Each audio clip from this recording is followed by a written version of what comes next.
在戒烟这条路上，我犯过很多错，但是有2个错误是真正致命的。它们就像流沙，会在你最接近成功的时候，把你悄悄的一点一点的拖回深渊。这2个错误，我在我自己身上，在我身边数百个想要挣脱烟瘾的朋友身上都反复看到过。而今天这支影片就是要把这2个陷阱清清楚楚地摊在你面前，让你一次看懂，彻底避开。你好，我是志明，我抽了15年的烟，跟你现在一样，也曾经觉得这辈子大概就离不开它了。但今天我想以一个成功上岸的过来人身份，跟你聊聊心里话。准备好了吗？这2个致命的错误，其实都来自同一个源头，一个我们每天每时每刻都在做的事情，那就是比较。没错，就是比较。这个看似无害的日常习惯，正是摧毁你戒烟决心最根本的元凶。我们先说第1个错误。这个错误发生在我还是一个烟民的时候，我会下意识地拿自己的状况去跟别人比较。我记得特别清楚，那时候我还是一个常常需要加班的设计师，烟龄大概10年左右。有一次，我跟着老板去参加一个业界的晚宴，那种场合你懂的，衣香鬓影，每个人看起来都光鲜亮丽，空气中混杂着高级香水、美食和淡淡的雪茄味。我看见我们行业里一个拿奖拿到手软的设计大师，正和几个上市公司的老板在阳台谈笑风生，手指间就夹着一根烟。我看见一个知名的律师刚刚打赢了一场轰动全城的大官司，也在和朋友举杯庆祝，然后熟练地点起一根烟。那一刻，我心里有个声音悄悄地对我说：“你看，志明，他们那么成功，那么聪明，站在金字塔的顶端，他们不也抽烟吗？这说明什么？说明抽烟跟失败、跟堕落根本没有关系，甚至这可能就是他们保持创造力、缓解巨大压力的秘诀。你听听这套说辞是不是听起来很熟悉？这就是比较送给我的第1份毒药，为自己的成瘾找到一个看似光荣的借口。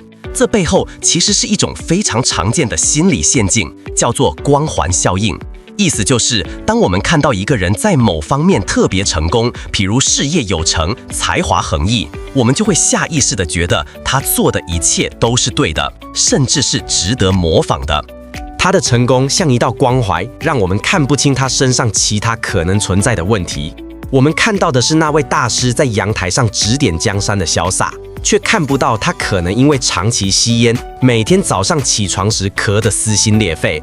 我们看到的是那位律师庆功时的意气风发，却不知道他可能因为烟瘾错过了多少陪伴孩子成长的宝贵时光，甚至在深夜里因为一身烟味被妻子赶出卧室。我们天真的以为，只要我事业成功，抽点烟没什么大不了的。但真的是这样吗？你真的以为尼古丁在侵蚀你的肺、你的心脏、你的大脑时，会因为你的银行存款比较多就手下留情吗？你真的以为，当你的体力越来越差，爬几层楼梯就喘不过气，无法陪孩子在草地上尽情奔跑时，你那些工作上的成就能弥补你心中的遗憾吗？你真的以为，当你躲在阳台、躲在洗手间，像个做错事的孩子一样偷偷抽烟，闻到自己身上那股挥之不去的烟味时，你内心的那份焦虑和自我厌恶是可以用金钱或地位来抵消的吗？别傻了，这个比较的陷阱唯一的目的就是让你心安理得地继续留在原地，继续当烟的奴隶。它让你只看到你想看到的经过美化的那一面，却刻意忽略了烟瘾正在如何像温水煮青蛙一样，慢慢夺走你的健康、你的精力、你的人际关系，还有你对生活最根本的掌控感。这就是第1个致命的错误，拿别人的成功当作你继续沉沦的借口。好，你可能会说，志明，我懂了，我不再拿自己跟那些抽烟的成功人士比了，我下定决心要戒烟了。太好了，但你以为摆脱了第1个错误就没事了吗？我必须告诉你一个更讽刺也更残酷的事实，那就是当我下定决心戒烟时，我竟然又犯了完全一样的错误——比较。只是这一次，比较的对象和比较的结果变得更加阴险，更加致命。这就是我要说的第2个，也是最核心的致命错误。当你开始戒烟，你会不自觉地去跟其他戒烟的人比较，而这种比较会让你感染上2种截然不同的新派病毒，但它们最终都会把你引向同一个结局，彻底失败。第一种病毒，我称之为戒烟地狱论。你开始上网查资料，问身边的朋友，然后你听到了各种各样的故事。有人告诉你，戒烟是他这辈子做过最痛苦的事，没有之一。戒断反应来的时候，他感觉自己像被扔进了地狱，坐立难安，像把墙都给扒了。更可怕的是，你听到一个老烟枪说，他戒烟30年了，直到今天，他每天都还在跟想抽烟的念头对抗。这些故事像一颗颗子弹打进你的脑子里，他们在你心中植入了一种巨大的恐惧。你开始想，天哪，戒烟也太可怕了吧，要经历这么多痛苦，而且戒了30年还在想，这不是折磨一辈子吗？那我现在这样好像也没那么糟，至少我不用去经历那种地狱般的痛苦。结果是什么？结果就是你被吓坏了，你根本不敢开始。你宁愿继续待在烟瘾这个熟悉的监狱里，也不敢去闯那片被别人描述的充满了荆棘和猛兽的未知森林。恐惧让你寸步难行。我曾经有个朋友小 A， 他下载了无数个戒烟 App， 每次都把起始日定在下周一。他看了所有关于戒断反应的文章，把自己吓得半死。3年过去了，他一次又一次的在那个开始戒烟的按钮前停下。他不是不想戒，他是被那些关于戒烟有多难的故事给活活吓得瘫痪了。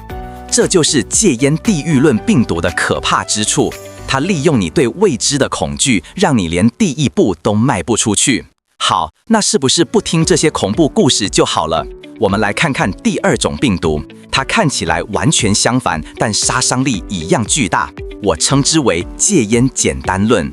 你同样会听到另一种故事，你的某个同事或者某个朋友会一脸云淡风轻地告诉你，哦，戒烟啊，很简单啊，我就是有一天觉得不想抽了，就把剩下的半包烟扔了，然后就再也没想过。他们说的那么轻松，那么自然，好像戒烟就跟关灯一样简单。你听了之后信心爆棚，原来这么简单，他可以，我肯定也可以。于是你把烟扔了。第1天、第2天，你靠着意志力顶住了，但到了第3天晚上，你加班到深夜，又累又烦，那个渴望抽一根的念头，像疯长的野草一样占据了你的大脑。你感觉心里有1000万只蚂蚁在爬，你坐立不安，你快要爆炸了。最后，你没忍住，抽了一根。就在烟雾吸进肺里的那一瞬间，除了短暂的满足，一种更强烈、更具毁灭性的情绪淹没了你，羞耻和自我否定。你开始想，为什么他可以那么轻松就戒掉？为什么我就这么痛苦？我肯定是哪里有问题，我的意志力就是比别人差，我就是那种天生就注定失败的人，我没救了。看，这就是戒烟简单论病毒的阴险之处。它给了你一个不切实际的过高的期望。当你一旦无法达到那个轻松戒掉的标准时，你不会去质疑那个标准，你会回过头来狠狠地攻击你自己。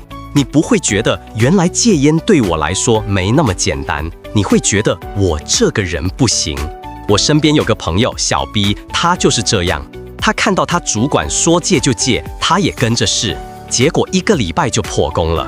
从那以后，他再也不提戒烟的事了。我问他，他说：“算了，我试过了，我不是那块料，我天生就是个意志力薄弱的废物。”他被一次失败就彻底定义了自己。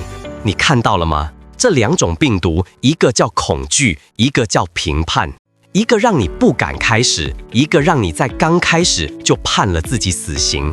他们都来自于同一个源头，拿别人的戒烟旅程来定义你自己的体验。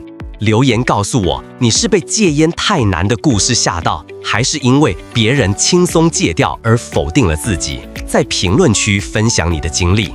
这种我是不是有问题的感觉，在一个地方会被放大到极致，那就是当你尝试了某个神级的戒烟方法却失败了的时候。我见过太多人，他们可能读了某本非常有名的戒烟畅销书，甚至读了不下10遍，把里面的道理背得滚瓜烂熟，但最后还是失败了。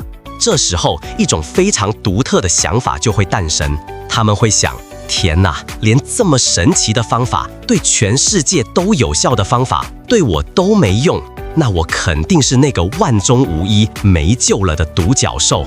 你懂吗？那种感觉就像全世界都拿到了一本标准答案，抄了就能及格，只有你的考卷是空白的，你连抄都抄不对。